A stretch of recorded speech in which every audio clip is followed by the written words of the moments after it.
Hello, welcome to the well. Maria from Bloom, A Life You Love, and Angela from Grounded Dreamers. So let's circle up at the well. Find your breath.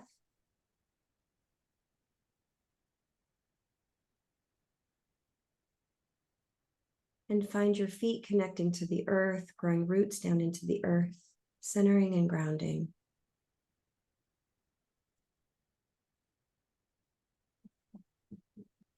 And then take a moment to find something you're grateful for. Anchoring and acknowledging that gratitude to yourself. I am grateful for. And then just take a moment to feel into what nourishment you need in your life right now. And get that from the well. We each have an inner well. And then let's open up to the reading today. Okay. All right. So our first card in this reading is Healing Heartbreak. Mm-hmm. This is current heartbreak, old heartbreak that's lodged somewhere on our heart space. The back of this card says, "My heart will love again."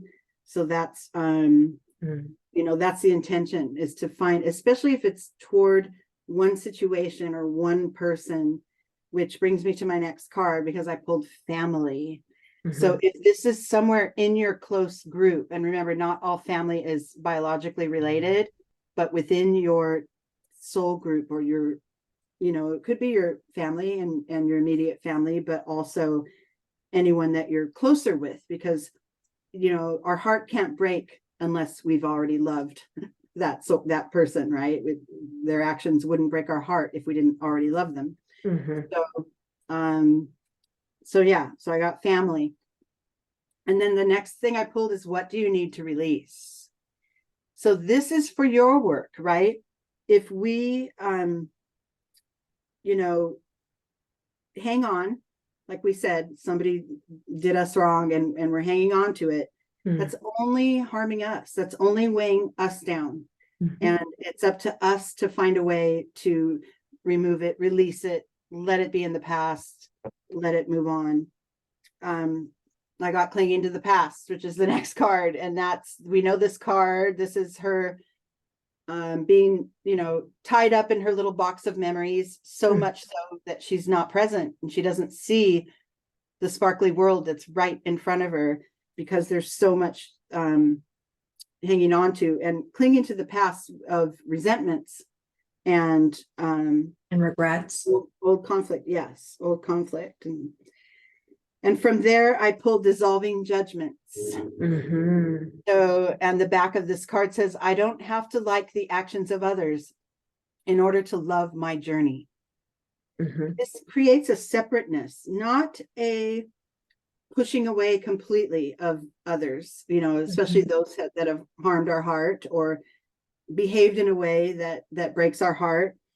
It helps to create that separateness, that the realization that person has, just like I do, an entire lifetime of circumstances and events and perceptions and points of evolving and shifting and changing and growing. They have their own set of all those circumstances too, and they're on their place in the path as you are on yours. Everybody, it's impossible. It's almost a little bit arrogant, I think, of us, and that's, I guess it's more just, I'm trying to say, we employ our ego when dealing with some of this stuff, because it's like, why can't they just see it my way? Like, they're not hearing me.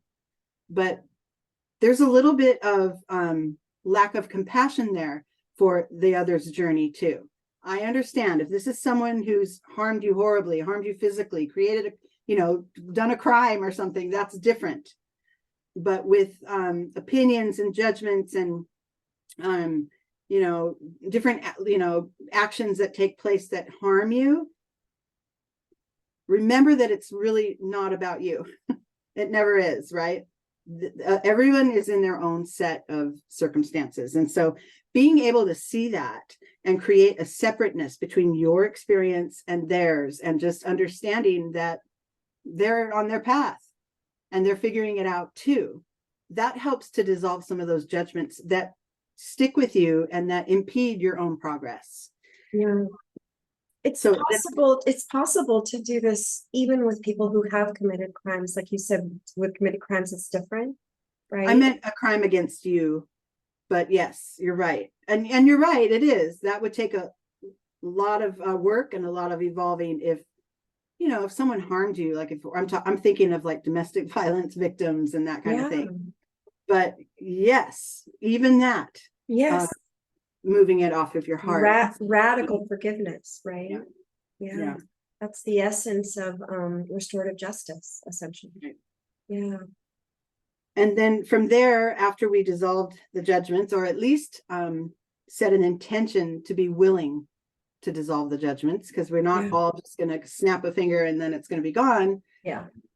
But recognizing that the judgments are holding us down and weighing us down, and then being willing to release it when it feels right, when the time comes. Right. That creates your new path, a new vision, new direction to head in, new perception. It could be the tiniest shift, right? It could just be one little phrase you tell yourself when your resentment comes up that says, I'm on my path, they're on theirs. That's it. And then that shifts the whole energy, the whole dynamic of this, resistance conflict situation, if there is one. And remember, this could be just strictly energetic too. Doesn't have to be actual words spoken, this is just energy movement that can help you shift. And then once you begin this new way of seeing it, I got cherish. This is your new situation now. This is your new path, and nurture it in the early stages. Don't expect perfection and 100%, adherence to my new outlook, because, these things, it takes time to develop, just like the little egg that was just hatched. It takes time, and it takes nurturing, and it takes some patience to allow it to find its own strength and move on from there. And then the final card in this spread is renewal, the frog spirit. It talks about restoration, and in specific, it talks about the phases of the frog. It's an egg, then it's a tadpole, and then it's a full-on amphibian, right? And we don't it happens over time. It happens in its own natural way. And this is your spirit, moving through the phases. And, if you do what you've always done, you're going to get what you've always gotten, right? It's an opportunity to shift that and move from the egg stage, or shift from the tadpole stage, right? Within you. And even like I said, that slightest shift will set off a whole new set of circumstances that you can explore. Yeah, exactly. It becomes your default future. If you do what you've always done, it will always be the way it's been. That's your default future, right? But if we're really wanting to completely transform, the frog's journey is a beautiful example of that. The egg, and then it's a polywog, right? It's a tadpole. And then it becomes a completely different creature, right? It completely transforms. And that's what transformation is like, right? We can still go from the egg to the polywog. I mean, that's okay, right? No one's judging that, but real transformation is becoming something totally different in its expression and its likeness. It's like the butterfly is like that too, right? It goes from being a caterpillar, and then it goes into the chrysalis phase, and then it completely becomes this creature, this butterfly creature that's totally unique. So that is what transformation is. It's really powerful. And I was going to say too, I want to honor in group. It was so beautiful. One of the group members was hearing the burden of resentment, the burden of regret, the burdens that we hold on from the past. And she heard that as the bird within that can take flight. It was such a beautiful metaphor for this journey of this reading today. So let's be with the reading for a moment in quiet. Just invite all of you that are listening to go into your heart space and find in your heart where there might be heaviness or scars or wounds or rawness. And be with the question, what am I clinging to? And what could I benefit from releasing? What resentment am I holding on to, or regret, judgment? And in this moment, try imagining that you're holding that in your hand. You're holding that resentment, that judgment, that regret. You're clinging to it, and just try in this moment to release your hand, literally, and see what that feels like to release the resentment, the regret, the judgment. And you can do that little practice as many times as you need to. So let's come back into the well space and just move into the second part of the reading. Okay, so now we've established that we can create just a willingness to make this shift. Hold on one second. Sorry about that. That's okay. It's my phone rang and it made my whole thing leave. Sorry. Oh no, I didn't hear it. Yeah, the whole screen. Okay. So the willingness to make this shift, that's all we need to drum up right now, right? Is the willingness to, and know that some of the judgments can fall away. We can, work on releasing our hold, the past's hold on us.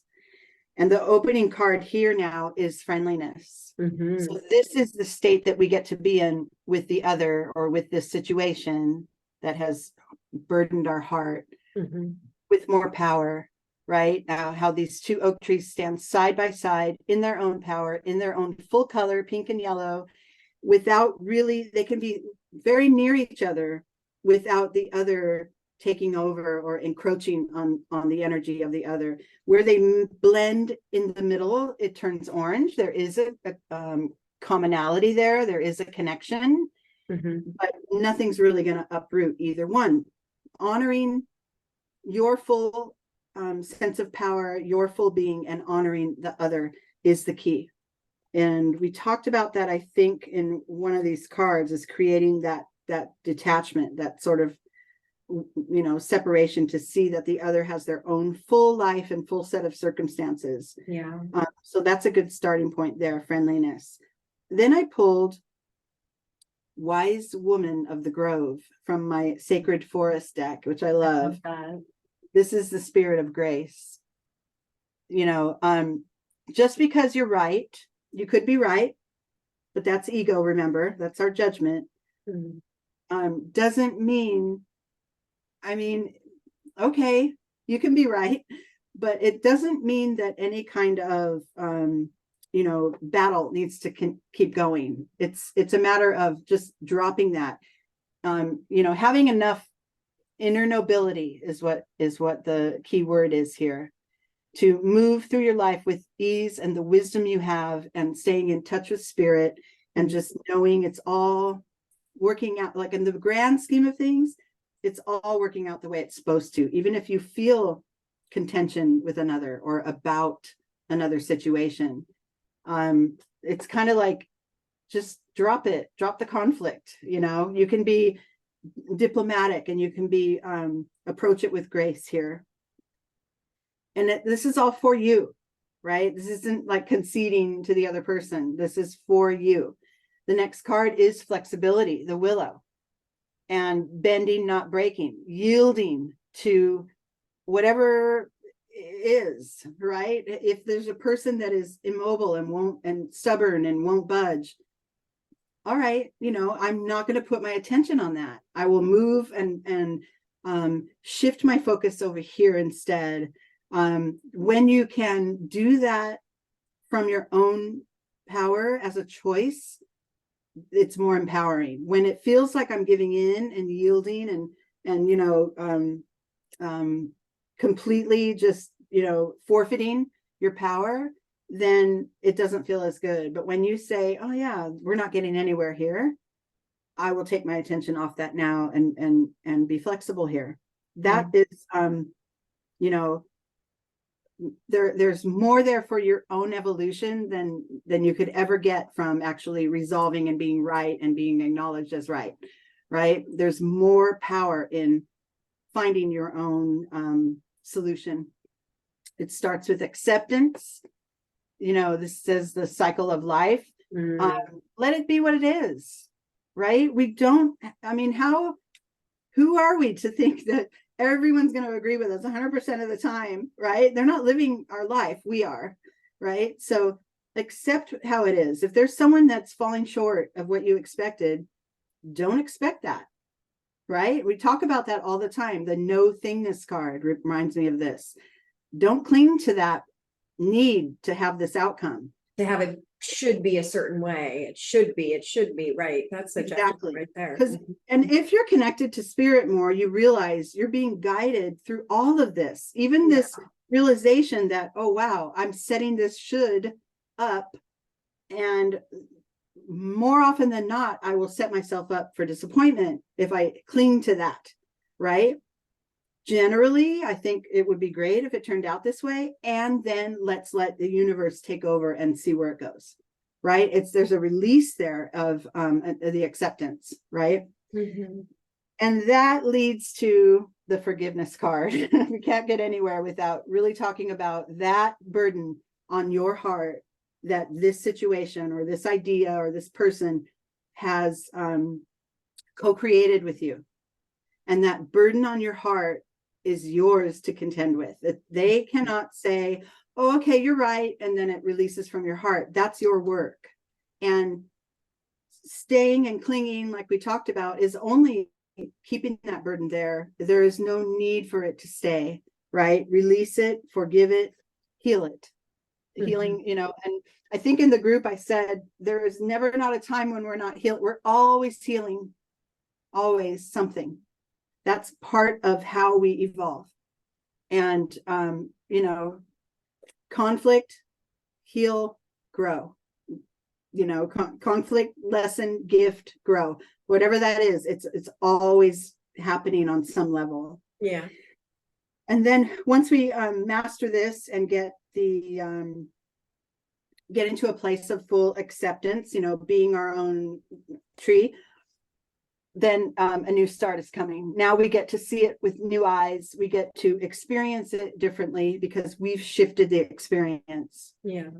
And then that last card there is transformation. And we had said too in the group, even if this is just the tiniest shift, that is transformation. Transformation it's not like a full makeover, right? It's, you know, little increments at a time, shifting and evolving and shifting and growing. And that's all part of our own transformation. Well, and it needs to be that way too, because we have to take time to integrate at each juncture in our journey when we're going through transformational work. We need to be with the transformation in our life and integrate it and to be really deep with it and, you know, kind of get used to it in a way, right? So mastery. Yes. Yeah. There's so much in this reading. It's so beautiful. And, you know, one thing I hear all the time is, yeah, but that person said this to me, or yeah, but, you know, this happened, or yeah, but, and it's like, okay, yeah, those things did occur and you had hurt from that, or you wounded from that. And that's all true. And continuing to say, yeah, but that person hurt me isn't going to heal your wound. And you may or may not ever get an apology. You may or may not ever get an acknowledgement of the hurt that's occurred. And the work is to heal anyway and to forgive anyway. And that's really the work. And if you can practice that level of forgiveness, forgiving anyway, regardless of whether or not you get that apology that you feel you deserve, and maybe you do deserve an apology, but it doesn't change the fact that you may never get it. And it's still our work internally to heal. And it's just, that's where the transformation occurs. And that, remember, all that you're speaking of there is your ego guiding you. And we're here to work on the soul supporting our journey. And the soul and the ego working like in a they need to work together. And we like to think that our ego is leading us. That's our personality. That's, you know, our waking world. But it's not. And if we allow the support of the soul to be involved as well, some of these things are some of these conflicts will never happen if we're in that space, but that's for later growth. But they definitely don't last as long. Yeah. I also want to say too that, you know, if somebody's really like hurt you, like raped you or beaten you up or like stolen from you, it's not like we're saying forgive and then go back into a dynamic with a person that may have not done their own work and get wounded again. Like, that's not what we're talking about. We're talking about forgive, be with the immense wisdom that comes from that process, and then decide what is the right path going forward in relationship to what occurred or relationship to this person. That's the wisdom of the woods, that wise access to the wisdom that comes from that process. So I think that's a barrier for people a lot of the time to forgiveness, is by the idea of forgive and forget. And if another person hasn't done their own work, that's real. That person has to do their own work, but your forgiveness is your work. And then you can decide from the wisdom that comes from that, where to go from there in that relationship. So there's just, I don't know, there's just so much wisdom in this reading. There's a lot of times for me, I like to widen my perspective. I'm in this conflict, right? This person's, oh my gosh, I can't get through to them. Blah, blah, blah. Yeah. And then usually what I'll do is just grow, like widen my perspective and open up my viewpoint to it. Like, yeah, in the enormity of my life, right? How big my life is, from timeline to experiences I've had and connections I've accumulated. There's so much more to my life than this one conflict. And when I look back, I'm not going to say, "Ooh, I won that fight." It's more, it's just another, or I showed that person. Yeah. It's not, it doesn't even really matter. That's part of that, the grace energy too, is that some of these things, they don't really matter in the grand scheme of things. It's get moving past it so you can enjoy and live your life fully. So what matters, it's not like we're just saying, oh, take all these steps and you're going to be, it's not easy. It's not easy, but it's profound and it's worth it. And it's like what you're saying about, I wanted to go back to the wisdom of the woods card, because on that card, I noticed there's ferns, right? And it makes me think of, there's like all those beautiful ferns that the light is coming towards. And it makes me think about spiral dynamics of growth. And why? Because ferns grow as spirals. When they come out of the earth, they actually come out as a tight spiral, and then that spiral opens into this incredibly beautiful, plant. And that's how growth is. We move in we evolve through spiral dynamics of growth. And that's what matters, is the evolutionary growth and the work that we do when our hearts get broken and we open up and we heal our burdens, like our birds within, like when it's members in groups. That's how we grow. That's what matters. So it's not like, oh, that person hurt me and that person's this or that. And this cutoff culture that we're in as well, the cutoff cancel culture that we're in as well. This journey is the antithesis to that. What do we gain from cutting all these people off? Nothing.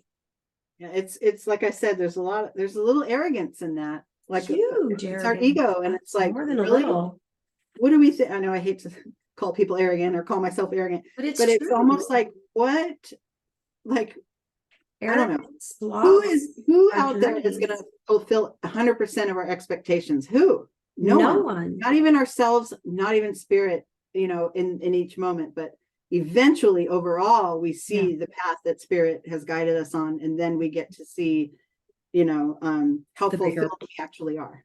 The bigger picture. And then we see how it happened for us. We usually see how it happened for us after we get through the suffering part of it, the hurt part of it. And it's not easy. We're not saying it's easy, but there's such gold in this journey.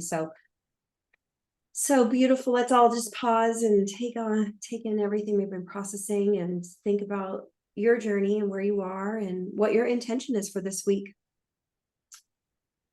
or from this reading. What are you taking from this reading? And from this reading, what is your intention? And have a beautiful week.